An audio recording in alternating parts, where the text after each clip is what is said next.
Marguerite's a comedian. Since way back when. Well, not that far back. I mean, since however many candles are on her cake, minus the time before she knew how to talk, and minus the number of years it took her to finally start cracking people up. Anywho, we met at her yoga class. I feared it'd be too woo-woo, but to my relief, it was all woohoo. Because she makes yoga hurt good, while you laugh away soreness as you reach toward your bliss, resetting necks and backs and other parts back on their tracks as each vertebrae slowly stacks and energy sent to places it lacks. She said to face my dog downward, spin my elbows inward, my brow down and my crown outward, then said I need to raise my tush while she gave my back a push. By then, I wasn't listening well. I already knew I had to be just like Marguerite, from my head to my feet. So in class that day, I got to prove my tireless devotion as a friend when she began shameless self-promotion at the end. Similar to the one that got you here. And you. She invited me to her comedy show, to which I said I didn't know, but of course I was already hooked. So I went all hookered up to the club she'd booked. Up front and center I sat, where I laughed and laughed harder than all her other friends, to prove my great worth on which friendship depends. Especially when she got to the part where she imparted the job options she'd taken to heart. It was either this or become a pole dancer, she said. Well, this planted an idea in my head, and the seed soon spread. That night from the dressing room, she was missing her silver shoes. Looked high and low for any clues, and honestly, they hadn't gone far. Mysteriously, I found in my car a glittery pair, right there, just begging for me to wear. Even though they're a size too small, and I wanted to return them, I did. But if you had Shaq's basketball, or Dave Mustaine's pick, or that guy from Def Leppard who lost his arm's drumstick, you'd have trouble letting go, too. So I didn't. Their glitter had started to flake all over my trunk, on my baseball bat and ski mask and hat, and on my yoga mat.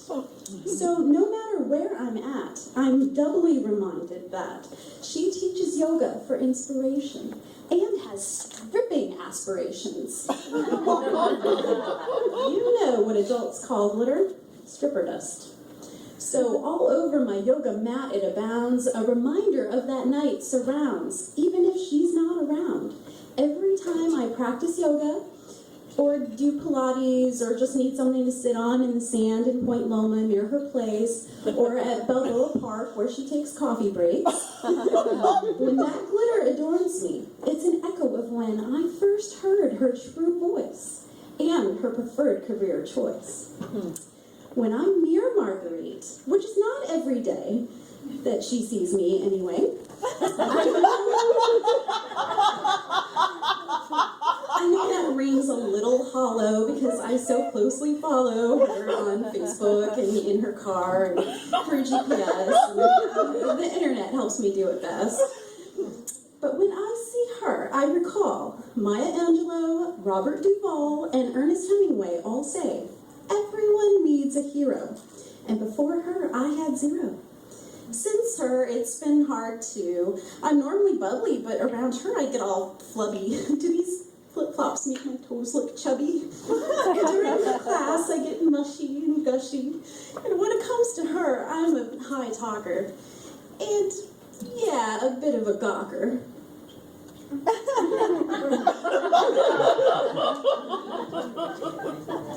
But I don't stalk her. It's not a fixation, it's called admiration. I aim for her ego inflation. Any critique of her, I deflect, and to her I genuflect, because I fully respect. If I were a pole dancer, I'd be a romancer. I assume I'd fill the room with eager adorers like you. I'd wear Marguerite's shoes and crop tops in many hues and give energetic cues. If I were a stripper yogi, go me. I'd work a martini and a stogie, metaphorically speaking, and as a pole dance teacher, I'd be the top billed feature. Like Marguerite, when she sings, holy cripes, that woman's got some pipes. Especially in the shower, she can croon for over an hour. If I were a pole dance queen like her, I'd say, feel, I teach buns of steel. And when it gets real like her, I'd say, meditate to set your mind straight. She can relate to me when without reason people hate me or insecure bosses berate me. She reminds me to change the station. That my salvation is the dedication to raise my vibration. So when it comes to Marguerite, it's hard to be discreet. I couldn't have any other. I love her. I love her. I love her.